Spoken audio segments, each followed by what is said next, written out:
Привет, надо водить. Сегодня немножко оставим чайника. Погнали. Оператор со мною. Оператор це я. Сан Саныч. І Зараз це все. Все прижили. В ньому, звісно, повтихається щось, але яка разниця?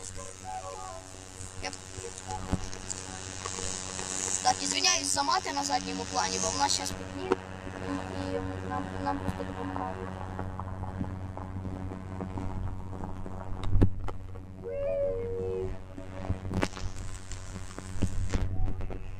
Оператор за мною. Так. Якимось вкусом Та не так! так. Так, и у нас следующий кросс-тест. Скидывание на камень. Точніше наоборот. Камінь на скидування. В общем, вот такая вот трещина получилась. Тепер можна подивитися, що в нього внутрі.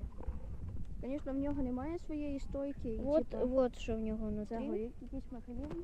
Не пойми, Вот що. такий сам чайник. Ми його знайшли вот там, де куча всякого добра.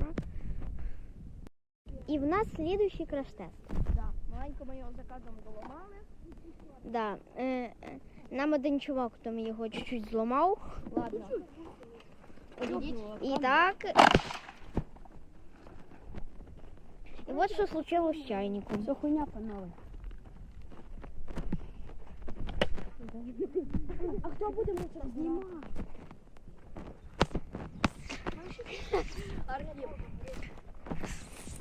От, в общем-то, ми розламали весь чайник. Коротеньке відео. Жалко, що не було відео на каналі. Пока.